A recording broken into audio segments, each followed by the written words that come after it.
Today I'm going to talk about relationships and recovery. I haven't really written anything down to talk about, so I'm probably just going to end up going off on a ramble as per usual. Quite a few people have asked me to talk about this topic, so I thought it might be time to tackle it. Some people have asked about how to handle a relationship and recovery and feelings of inadequacy to do with relationships. So I'm going to give it a go. I don't really think there's an answer to this topic really. I'll just kind of discuss it as I go along and talk about whatever comes to mind. I mean, having a relationship in recovery is really, really difficult. I mean, it's even more difficult to have a relationship when you have an active eating disorder because, well, you're kind of insane.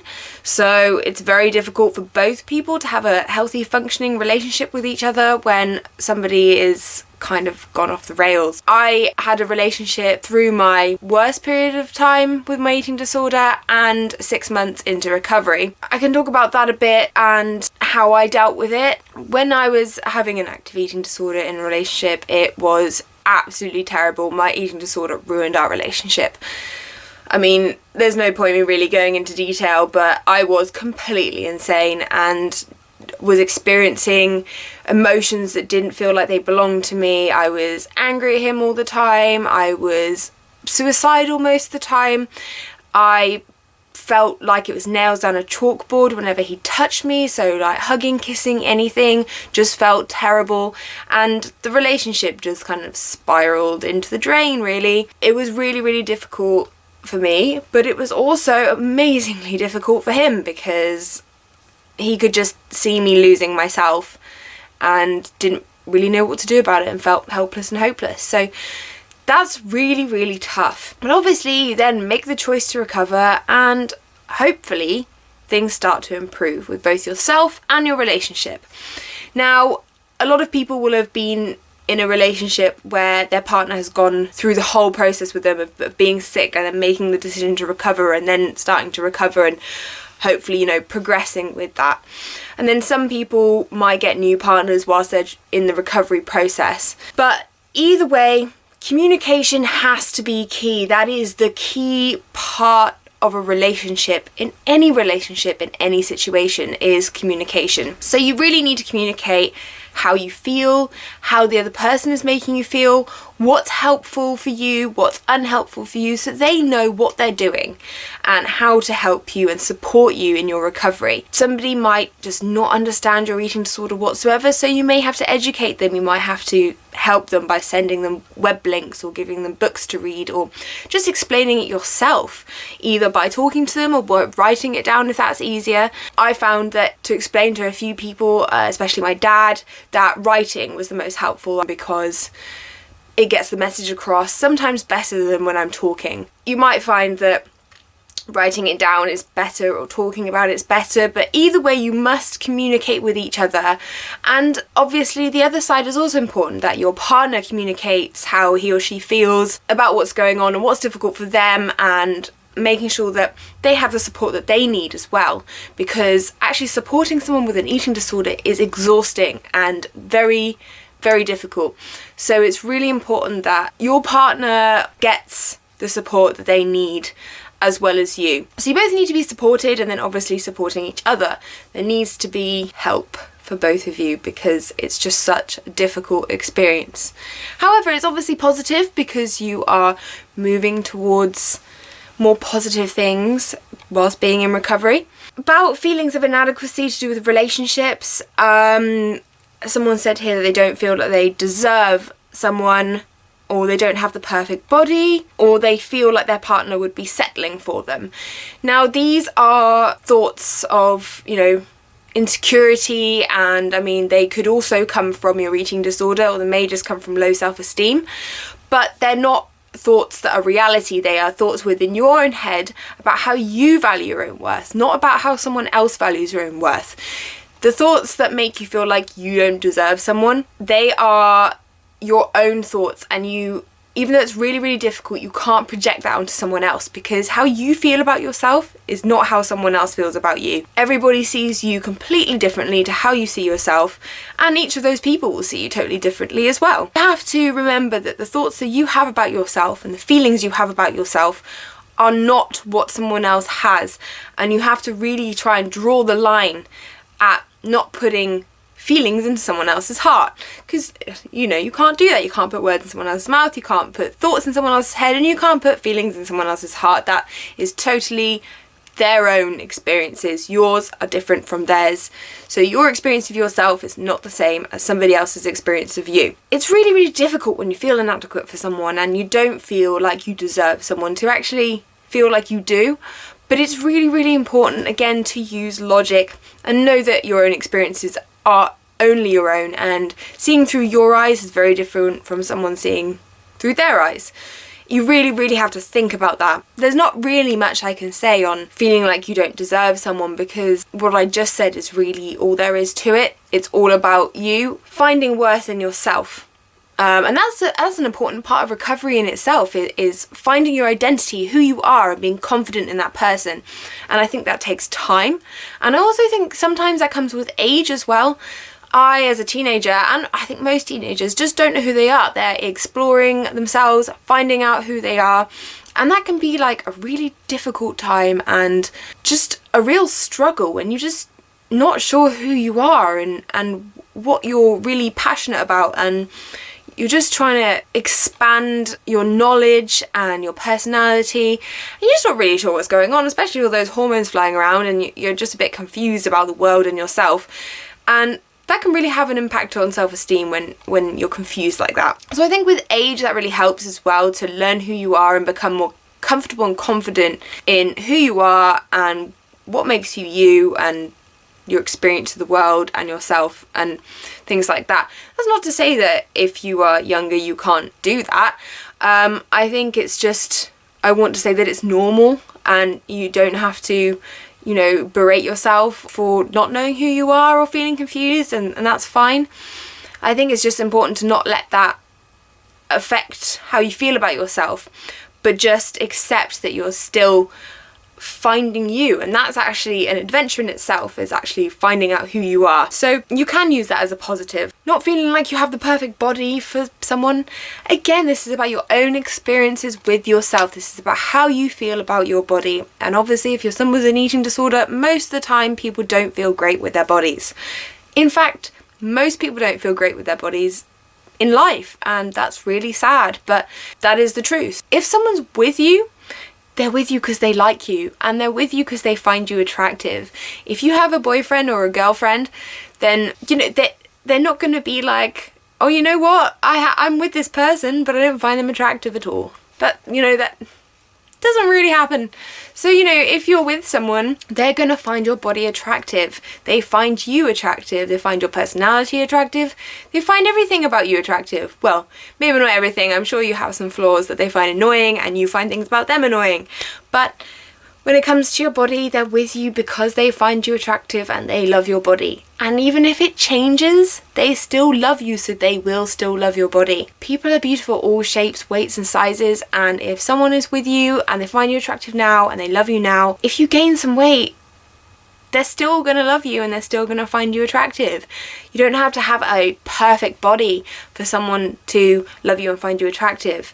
And if again you use logic, you have to look out in the world and see that people of all shapes, sizes, weights, genders, sexualities, everything, find people that they love and who find them attractive. So you don't have to have this perfect body or any other kind of criteria, some perfect criteria that makes you someone to be loved. You can be anything and be loved by someone.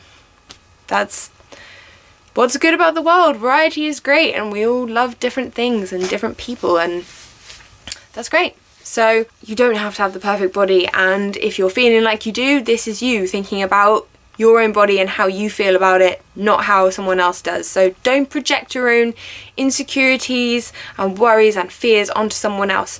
If you're having all these worries and fears and they're really interfering with your relationship and how you communicate with someone, then talk to them about it and tell them about how you feel. Reassurance isn't always great, because reassurance seeking isn't fabulous in recovery or in any relationship, but sometimes you do need that little bit of reassurance, especially in recovery where everything is very chaotic and confusing and scary.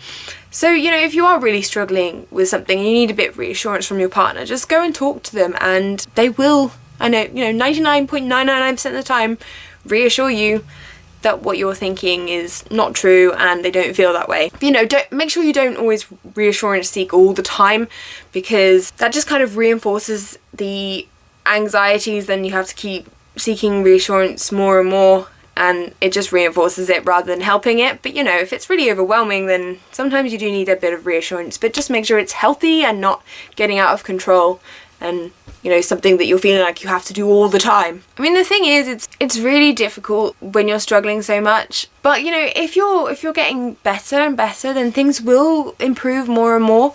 And having someone around to support you through this experience of recovery is invaluable, really. I mean, having friends, family, a partner, or all three, a support network, is invaluable.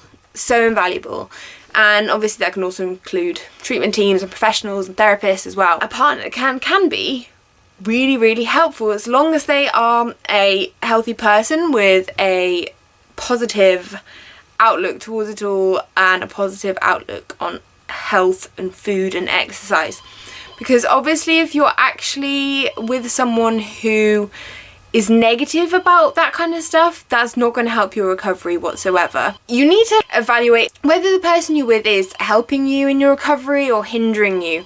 And I know this video is now taking a bit of a negative turn with the relationships, but I do think it's important to think about the relationship you're in and whether it's healthy, whether it's helping you, or whether it's actually going to damage your recovery. Because but lots of people are actually in unhealthy relationships, and we've all had an unhealthy relationship, I guess most people have, where they're not actually at all constructive or helpful towards your recovery or towards you, even if you are not in recovery. So it's really important that you do have someone that can help your recovery and isn't making things worse, isn't making your life tougher. Make sure you are with someone who's supportive and encouraging, and if they're not, get rid of them, because you are better off not with someone, and you deserve better, and you deserve someone that will be there for you and help you. That's not to say that the person that's with you isn't going to find things tough and struggle themselves throughout your recovery, because they can't be your only support, because that's too much pressure to put on someone. So make sure that you have other parts of a support network around you, like your family, friends, therapist, doctor, treatment teams, anyone, because you can't put all of it on one person and expect them to be able to handle it, because it's a lot to handle when someone's in recovery, as you know how difficult it is yourself. So if you only have one person to support you, that's going to be incredibly difficult for them. So make sure that you spread around the venting. Don't just put it on one person, because it's really, really hard. And it's very tempting to do that when you have a partner, because they're the most, you know, intimate person with you. You tell them everything. But then a lot of people don't talk about their recovery with their partners. But then I think that if you're not, then you should be. Only because they're the person that's really, really close to you, and they can really help and support you. And I think you should use that support instead of shying away from it, because it's really hard to talk about your eating disorder and how it makes you feel and the experiences that you're having. But actually having someone that is there and really wants to support you and listen to you and help you can be so helpful to recovery.